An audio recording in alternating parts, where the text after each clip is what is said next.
Ladies and gentlemen, boys and girls, welcome to another video. We're going to be putting together a little bit of a scripting example inside of Unreal 4 today. I have here open a new project. I have not done anything inside of Unreal just yet. I've just created the project and set it up here. I don't have any starter content in here, and this is a blueprint project, since we are going to be using blueprints to create this project. I'm getting a couple of warnings in the window. This is an indication of how the system is set up. You can see that the lighting needs to be rebuilt, indicating that we have static lighting on in our scene. So I'm going to go find the only light in our scene, which currently, we have two lights. There's a skylight here too. But I'm going to go grab our directional light and set it to movable. That will remove that air. So we've now set the lighting to be dynamic. I'm going to remove the skylight. We don't actually need that. And the other error we're getting here, or warning that we're getting, is that the reflection captures actor need to be rebuilt. So here's our reflection capture actor. I'm going to delete this as well. We're not going to be doing anything with reflectivity in here at the time being, so we can remove this content. This little fella here is our player start. So when we play the game, that is where we will spawn. And I don't want this in the middle of the world. This is the default position here. So I'm going to end up moving this back over here. Now, when you have a camera in your scene and you are bound to that camera, where the player start is, you're going to spawn a sphere. And we don't want that sphere. We actually don't want to have that appear in the middle of our world and script the rendering. So by moving the player start back over here and then having a character in front of it, or our camera in front of it, we'll never see that sphere that appears on occasion.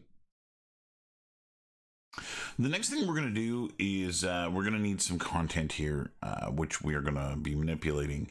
So in my content section, I'm going to right click, create a folder. This is going to be called meshes. And I'll be able to bring my 3D geometry in here, and then I'm going to create another folder called images, and I'll be able to bring some of the UI elements in here. So we're going to be doing blueprints, and we're going to be doing 3 different types of blueprints. So we're going to be doing a level blueprint, blueprints tied to the world that we have created here. We are going to be doing a game mode blueprint, which is going to kind of act as a postal carrier. Okay, so we are going to be needing to communicate from one blueprint to another, and our postal carrier is going to be the person or the system that delivers the letter from one address to another, from one blueprint to another. So those are 2 of the blueprints that we're going to need: the level blueprint and the game mode blueprint. The 3rd blueprint we're going to need is going to be what generates our HUD. And that's going to be a widget blueprint. And the widget blueprint is going to have UI elements in it that we can interact with. I'm going to take the ground plane here, the floor that exists, and I'm going to drop it down. It's at 20 in Z right now. So I'm just going to bring it down to 0 so that it's on the ground plane. This is going to make my life a little bit simpler when I spawn our barrel object. So let's talk about what we need to be doing inside of this project.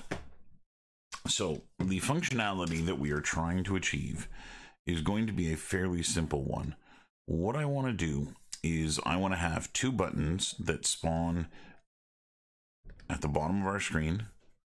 One button is going to be our explode button, and the other button, is going to be our reset button. So we're going to create a reset button here.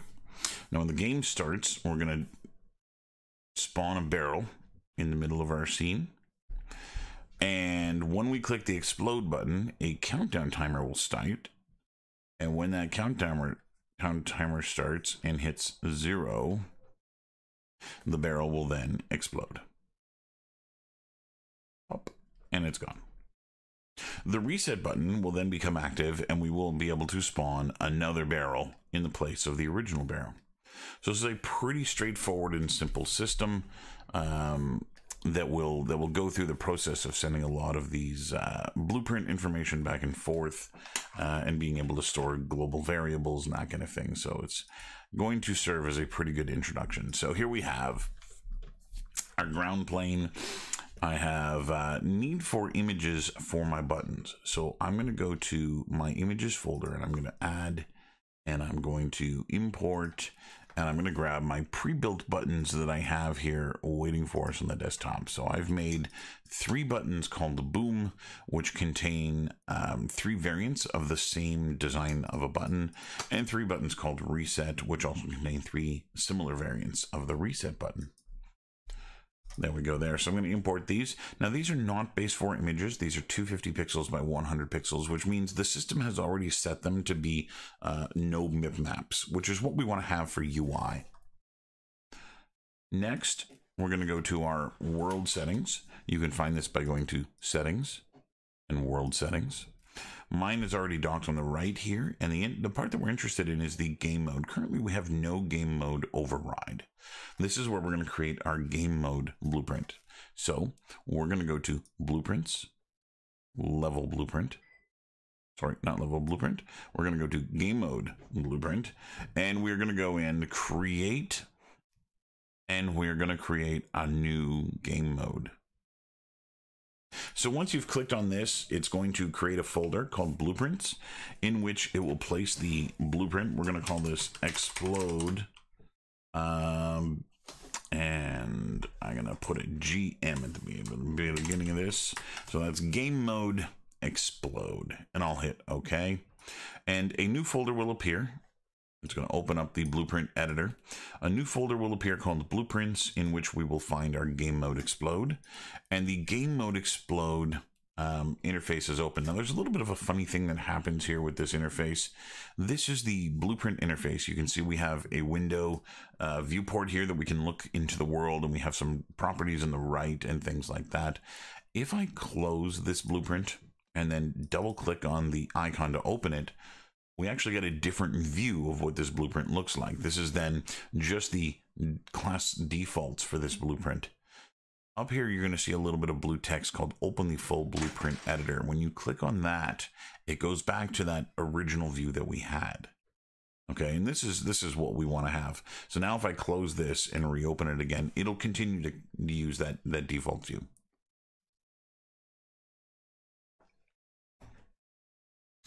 Inside of our game mode, we are going to need a few things. First, we don't need any events. We're not going to be scripting anything in the game mode. I'm going to hit compile once those are gone. We're going to need 3 things to exist here inside of our game mode blueprint. First thing we're going to need is a variable that we're going to use to track the countdown timer. So under the variable section, I'm going to hit the little plus. I'm going to go to the properties on the right, and I'm going to change this type of blueprint from a Boolean to a float. Then I will give it a name, countdown. I now have a variable here, which I'll save, called countdown, that we're going to have the ability to access. Now, while we can dynamically change how long the countdown can happen, I'm going to give it a default value of 5. I want 5 seconds before anything happens when we click the button. The other 2 items that we are going to need inside of the game blueprint are the postal carriers that are going to carry information back and forth between our other blueprints.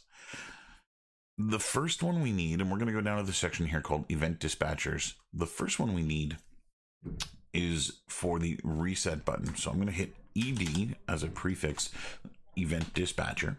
I'm going to hit an underscore, and I'm going to hit reset. The other one we need is for our exploding button. And so I will add another event dispatcher. I will call it ED underscore explode. And now we have our reset and our explode, which is going to be able to carry information from one blueprint to another. I will compile this, ensuring that nothing read, no errors appear. And I would then go and close the game mode. Now, since we have now a game mode that we've created, inside of the game mode override in our world settings, we want to make sure that we're actually using our game mode. So I'm going to use the list and go and choose GM_explode, the one we just made. Conversely, you can also drag this onto that area to use it, but now we have that set up, so everything is going to be good. In the world, there's a couple of things that we're going to want to do here to get ready. The first is we want a camera through which we're going to view the world. I'm going to go to Cinematic, grab the Cinematic Camera Actor, and drag it and drop it into the world. In its details, I will make sure that it is centered in the world. And then, using the little display as a preview of what the camera sees, I'm going to go and place the camera so that it is looking down at our ground plane.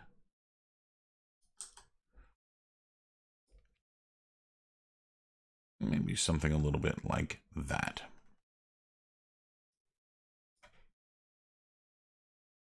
Okay. We're going to go and name this object Game Camera.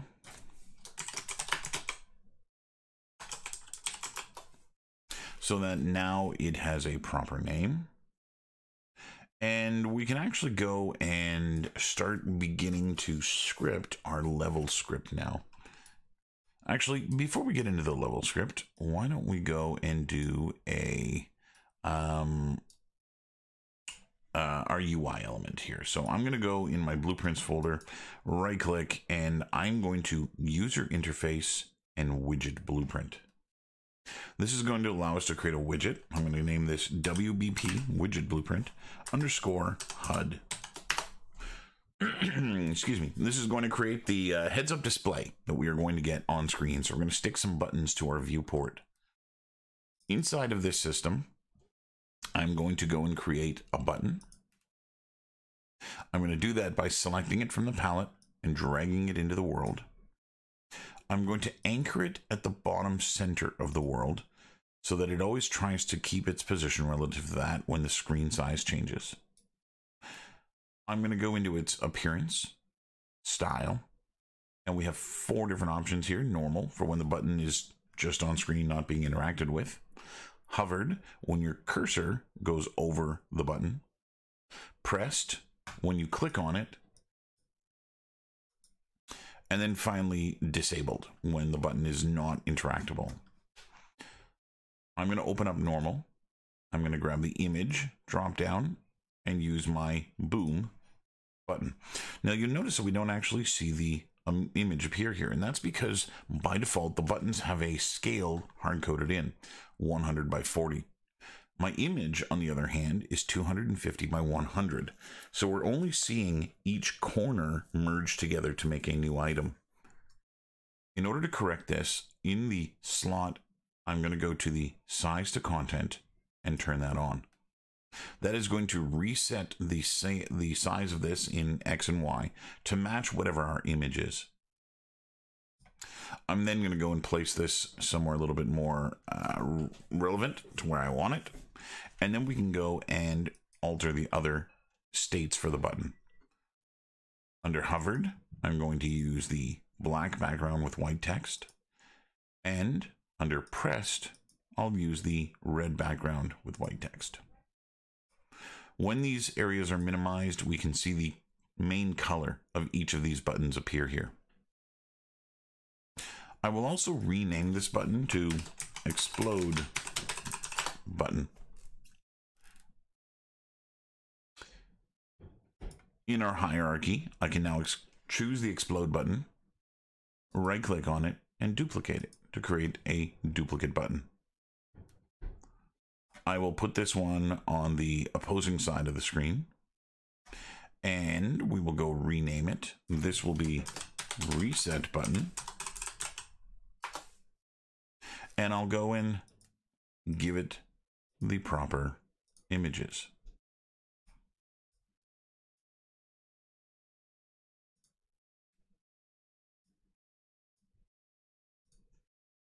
Now we have a exploding button and a resetting button.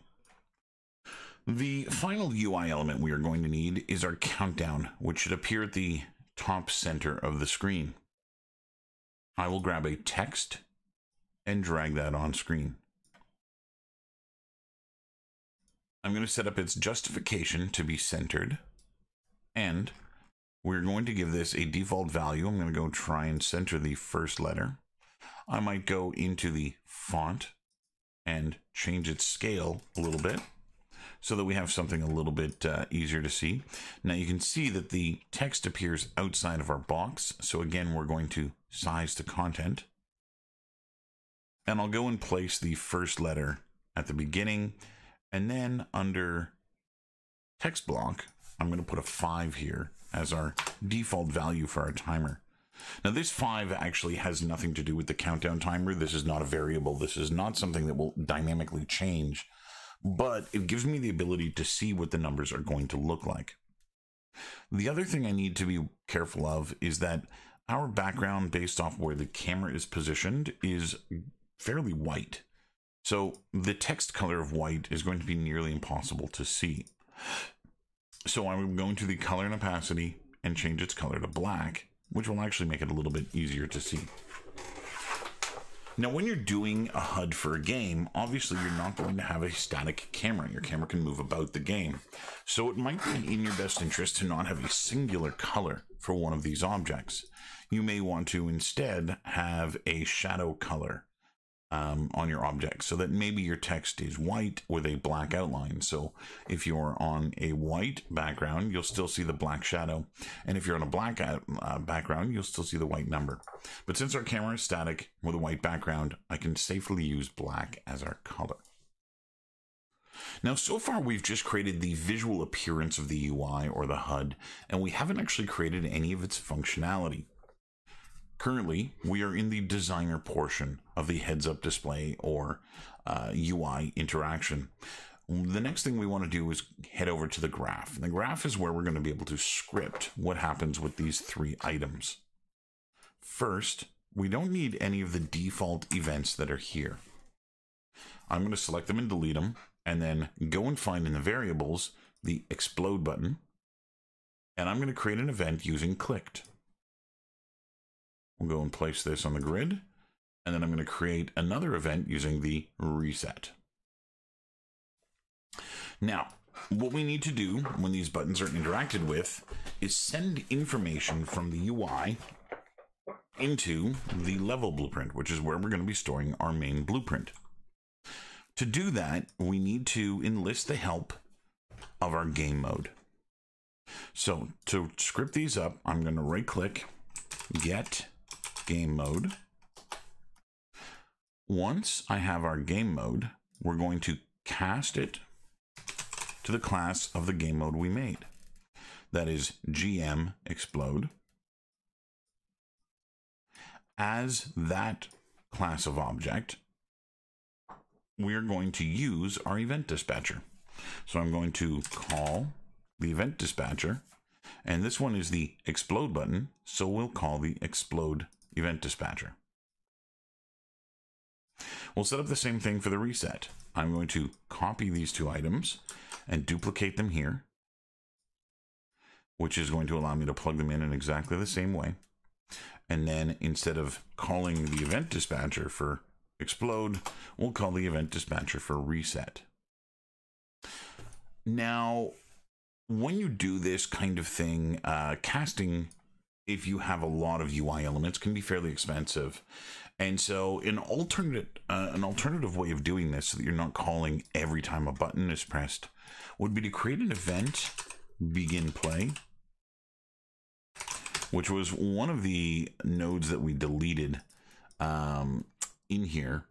And when you do that, if I go to events here, and where are you? Is it in here? No, that's a new graph. We don't want a graph. Had I not deleted that event, we'd be able to use that begin play event here. I don't even see my events anymore. There we are. No, that's dispatchers. Yeah, the events are gone. The idea would be that we would be able to do the cast in a begin play and then store the... Yeah, it's not in here. Once it was deleted, it doesn't look like I can get it back. But once it... don't see it. Once you do this in the begin play, we could then store a variable to our game mode. And what that would do is it would mean that we don't have to get every time a button's pressed. We can just click the button. It'll get the reference to our game mode and then be able to call the function that way. So that's what we're going to do here. We're going to leave this like this. We only have 2 buttons. The last thing that we need to do is script up our countdown timer. Now you'll notice in here, we don't have the ability to reference that countdown timer that we created. So this one needs to be done a little bit different. If I head back to the designer and I select that object, we're going to go and find the place where it determines what is written. That is the content text. Here you'll find a bind button, which you can click and create a binding. In the binding, we're going to get our game mode.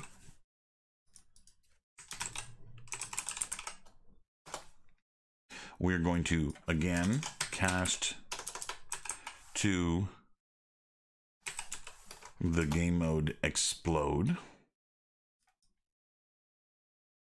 And then once we are in the class of our game mode, we can go and reference the variable we created, get countdown. This is going to look at the game mode blueprint and return the value of our countdown. Now, Unreal uses color coding for each of its little wires. These blue ones are object mode. This green one is a float, so a number with a decimal. Over here, we have a pink in value, which is a text value. Now, when I wire this up, these white ones are the actual script process, so it follows the white line as it goes. If I try and plug the green one into the pink one, it's going to create a new object called text to float, or to text. And this is going to take the float that comes out of here and swap it, just take its value and turn it into text and put it into that value here. That in turn is going to set the value of our text to match whatever that variable is. I can compile this and now leave this screen. We now have 2 of the 3 blueprints created, the 2 easier ones, and we now have the final blueprint to create. So I'm going to go to blueprints and I'm going to open the level blueprint. Now you notice we're not creating a level blueprint. That's because level blueprints always exist whether or not you're using them. They're just mostly empty. So what I'm going to do here is I'm going to delete again the tick, and we're going to use our begin play in order to start placing some of these nodes here. So the first thing that we want to do is get a reference to our game mode so that we're not casting all the time. So we're going to get game mode, cast to our game mode, and let's store the reference here. I'm going to right click on the output node and promote this to a variable, which we'll call game mode ref for reference. And this variable is being set as soon as it's created. So now we have a variable for our game mode. So instead of casting whenever we need to, we can now just get our game mode and pull out of here. That's the same thing as these 3 nodes together. Only it's not going to do a second cast. Next, let's get a reference to our player character. I'm going to get player controller, rather. And we're going to also promote this to a variable. So that, again, we don't have to get every time. We just now have a reference to it. So I'll call this player controller ref. And again, we now have a reference to our player controller.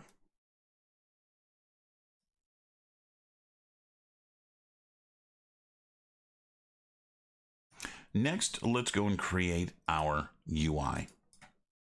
So, as the player controller, I'm going to create a widget.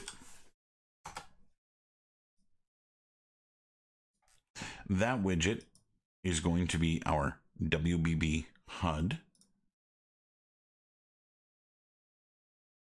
And we are going to pull out from that and add to viewport. That ensures that the HUD is being assigned to our view.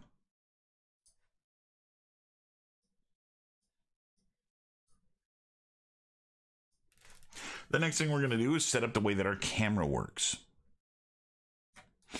We are going to lock the camera to the camera that we've created. So let's go get a reference to our camera with it selected in the world in the level blueprint. I'm going to right click and I'm going to create a reference to game camera. We now have an object that represents that game camera. I'm going to get my player controller.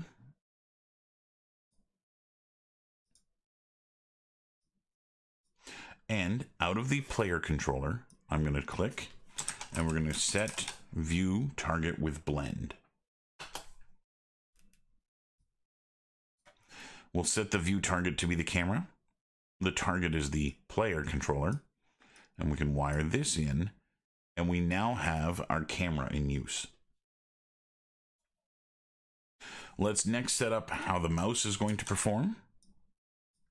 We're going to, again, pull out from our player controller. And we are going to set input mode, game and UI. This will make sure that when we are in game and in UI mode, that the mouse cannot leave the game mode or the game screen. So if you ever think of your game as running not full screen in a windowed version, the mouse won't be able to leave that window. The next thing we'll do is get another reference to our player controller. We'll pull out from here and we are going to set show mouse cursor. And we will set this to be true, telling the system that we always want to be able to see our mouse. Now you can see why I've got a reference to our player controller is that we are using it over and over and over again here. And this is a lot cleaner than actually having wires everywhere. So by having a reference that we can just use and plug in, we're actually getting things to be a little bit neater and organized.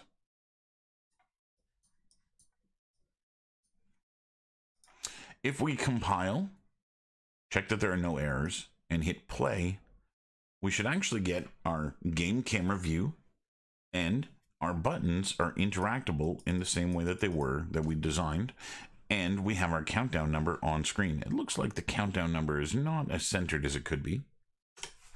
So we can go back into our heads-up display. It does appear to be centered here. I'm going to put the justification to left and see if that's any better. It is not. So my guess here is that the anchor is off, which it is. I'll put the anchor to the center. Now when I hit play, it'll anchor it to the middle instead of off to the left.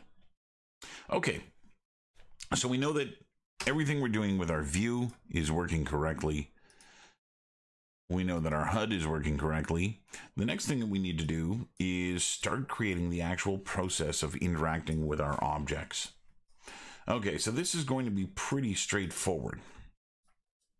The first thing we want to do is we want to actually create our barrel in the game. Now, I don't want to just grab the barrel and drag it in. We don't have the barrel in the scene at the moment, so I'm going to right-click, import, and off my desktop, I will grab the barrel FBX. Now, this is not actually a barrel, it's just a simple cylinder. I will be replacing this with a final asset later. During prototype phases, you don't need to have finished assets. I'm going to change its color to be white, to gray from white. It doesn't need to have that brilliant white material. So that's going to work a little bit better. So what we don't want to do is have our barrel already here in the world. While this will work, and I can make that barrel explode, I don't want to do that. I want the entire system to be dynamic. So the first thing we're going to do is we're going to pull out from our show mouse, and I'm going to spawn actor from class. This is going to allow us to place something in the world. I'm going to right-click on the transform and split the pins so that we can actually view each of the values associated to translation or location, rotation, and scale. We also need to tell it what kind of object we want to spawn. So I'm going to type in static mesh and choose the static mesh actor category. Next, let's give this object a variable, which we'll call barrel. So whatever this thing spawns, it's going to shove it into this variable. Once we have that, we need to actually tell it what static mesh to use. So out of our variable, we are going to set static mesh component, and we'll plug this in. And the static mesh component that we are going to use is going to be the barrel. If we hit play now, the barrel should appear on screen exactly where we want it as soon as we hit play. That's because our camera is looking at the origin, 0, 0, 0, and we don't need any transform or rotation input, scale or rotation input. Finally, the last thing we need to do is to set the mobility of this object. We don't want it to be static, we want it to be movable. That way we can destroy it and we can have it get generated again once it gets destroyed. So just like that, if I compile, they should get no errors. We have our setup script running everything the way that we want it to do. There are two more nodes that we need to create in this main setup, and those are going to be the mailboxes for the postal carrier. So in our HUD, we have letters being generated. If I go to the graph, when you call this function, you can see there's a little envelope here. This is going to send information to our game mode.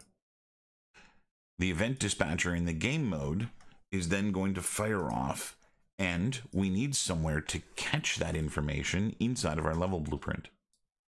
So I'm going to grab the reference to our game mode.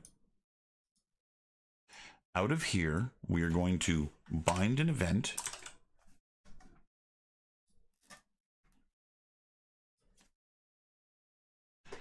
Bind event to, and we will do not that one. Let's try this again. Bind event to, and up here we have our two event dispatchers that we created. So I'm going to start with explode, and we'll wire this in. And then we're going to do the same thing. I'm going to duplicate this node over here. And if I do ed underscore, no, I won't do that. So we'll have to do bind to event. Try that again. Bind event to, and here's the reset. Okay. So what this is going to do is it's going to give us the ability here to listen. These are going to be like mailboxes waiting for that postal carrier to come. Now, if we compile now with these little nodes in here, we're going to get an error. And that error is saying that we're binding this to an event, but we haven't actually told it what event to fire off. So an event is always the first node in a script. This is the object that starts firing off all these pins. So we need to create events for each of these two. So for the bind event to ed explode, I'm going to pull a pin out and I'm going to say custom event. I'll call this CE for custom event underscore, and we'll call it explode. So I now have a custom event, and this custom event is only going to fire off when something arrives in the mail. So when this node gets fired off, which is only going to happen when we click our button. We're going to go and test the functionality of this by just adding a print node. And the print node will tell this to explode. We'll do the same thing here. We're going to pull an event out. We're going to create a custom event. I'll name it CE reset. And we'll print off of this. And I'll print the message reset. So let's check the functionality. First, we have errors in our script. So if I compile now, those errors are gone. If we go into the game and we hit play, the barrel is here. And when I click on the button, in the top left, we can see the print function returning the value that we told it to return. So when I click blue, it says explode. And when I click reset, it says reset. So we know our buttons and our inter-blueprint communication is working exactly the way that we want it to. We don't need the print strings, so we can go and remove those. Let's now work on the script that is going to happen when we hit the explode button. What do we want to have happen when we hit the explode button? Well, the first thing that we want to make sure doesn't happen is we don't want to give the user the ability to spam the button and constantly keep resetting the countdown timer. So let's create a variable that checks whether or not to see if we are allowed to press this button. Holding B and clicking, I'm going to create a branch. The branch is going to check a variable to see if it's true or false. If it's true, the true will fire off. If it's false, the false will fire off. I'm going to promote this to a variable. And we'll name our new Boolean variable can explode ? This way it'll check to see if it's allowed to explode, and if it is, we can fire off true. What are we going to do if it's not allowed to explode? Well, we're going to do nothing. So we can leave false blank. The first thing that we should do when we are allowed to explode and the button has been hit is to immediately tell the game that we are no longer allowed to explode. So if I drag this in, holding Alt, this is the same variable, we're going to tell it to now set it to false. So when the button is clicked, if it's allowed to click the button, it tells it it's no longer allowed to click the button. This is going to make sure that only a single mouse click is input. The next thing that we want to do is start our countdown. I'm going to right click and create a timeline. We're going to play this timeline from the beginning, and we need to add a float to our timeline. So I'm going to double click on the timeline to open it up. Inside the timeline, we're going to use the first icon here to create a float, which I will rename countdown. And we're going to give it 2 values. So we want this to be a 5-second countdown. So I'm going to right click and I'm going to add a couple of nodes. The first is going to happen at 0 in time and have a value of 5. The second is going to end at 5 seconds and have a value of 0. So if we use the frame buttons here to see our spline or our float value, we are going to see that this starts at 5 at 0, and after 5 seconds it has a value of 0. So the countdown will go 5, 4, 3, 2, 1, 0. It's also going to have a couple of decimal points because this is a float. We'll return to the event graph, and now our timeline has an output variable for the countdown. Let's go throw this into our heads-up display. From the game mode, we are going to set countdown, which is the variable we already created. I'm going to plug this into the update so that as this information changes, it updates the variable. And I'll go put my game reference above here to keep it a little cleaner. And it'll go set that value. Compile. Let's check to see that that works. Boom. And indeed, the countdown timer starts reducing and hits 0. Boom doesn't work again. And reset doesn't work because we have not yet scripted that. So we now have our countdown timer. What needs to happen when we hit 0? Well, that's pretty easy. On finish, we are going to destroy actor. And the actor we're going to destroy is going to be the barrel.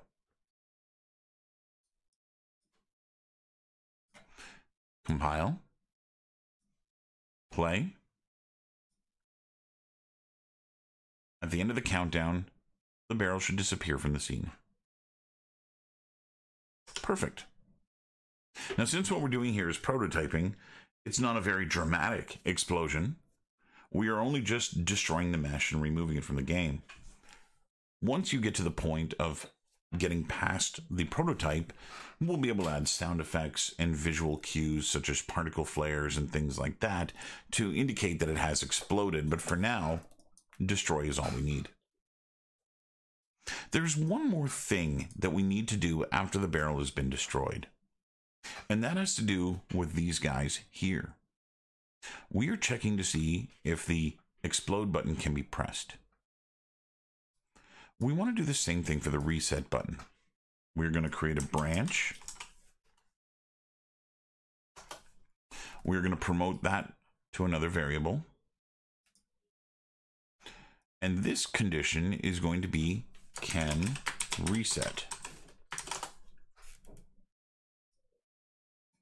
If the answer is true and it can be reset, just like before, we're going to tell it to no longer be allowed to reset.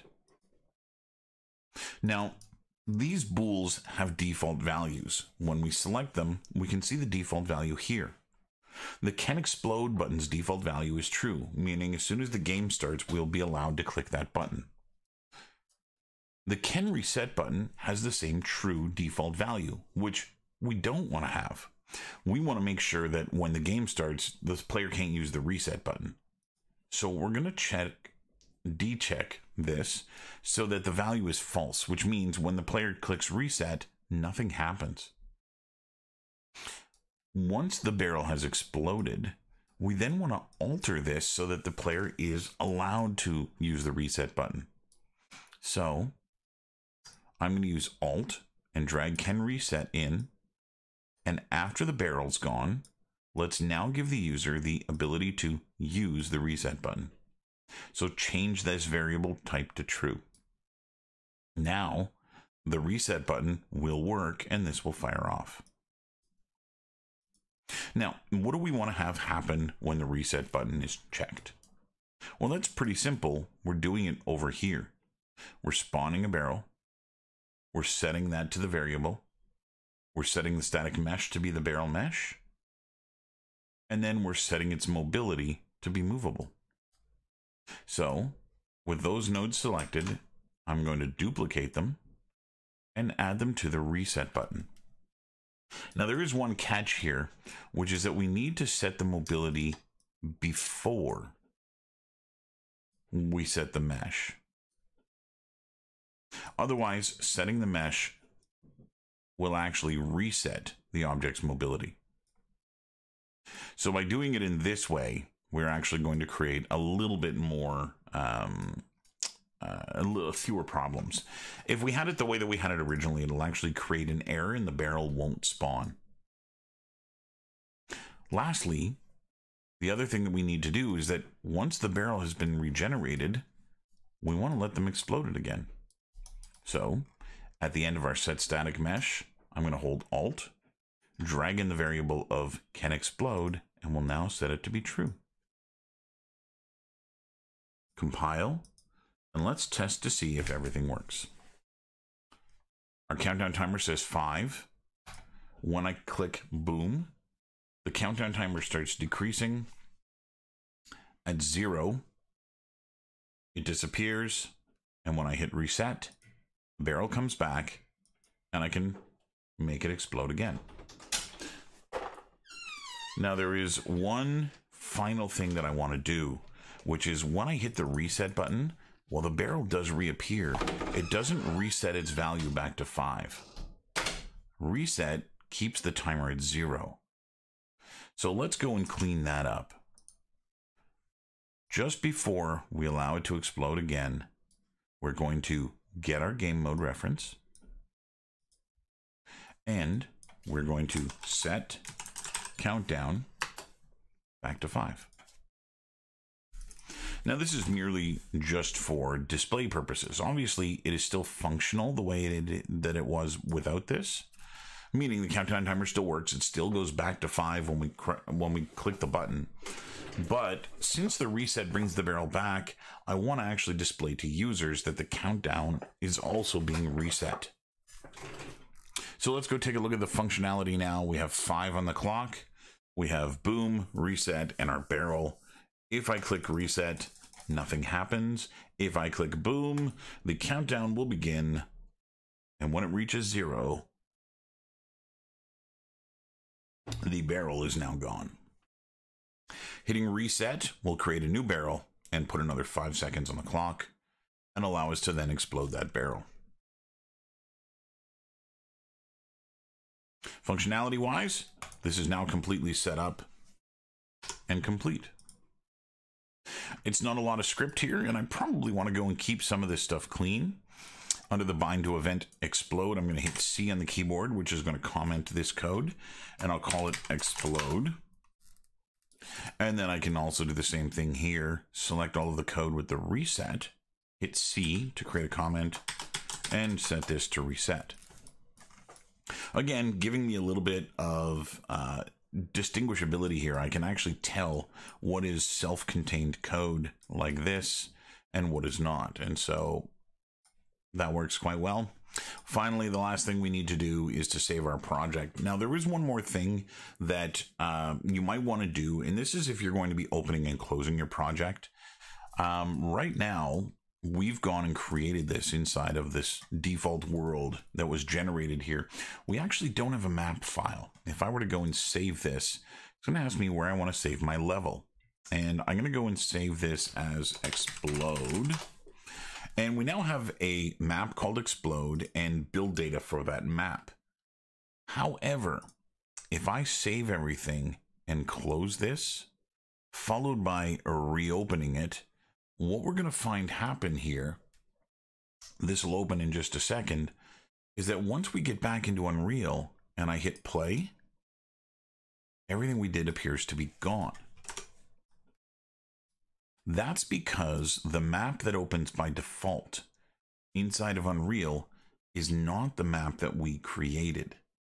This is the original default map that we ended up tweaking to create our map.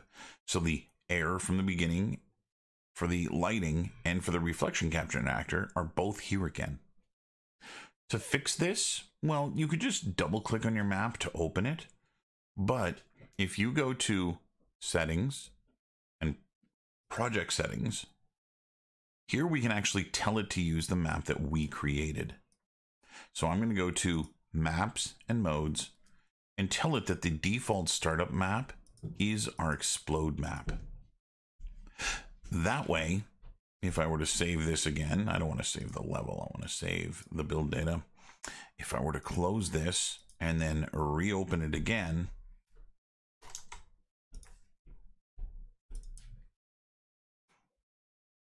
once this fully loads, it'll actually load our level again and play will work. So that is it. That is the entire setup in making this work. Not very complex, and a pretty good introduction, I think, to learning how to script and how to put these things together. So I hope that's been useful, and we will see you next time.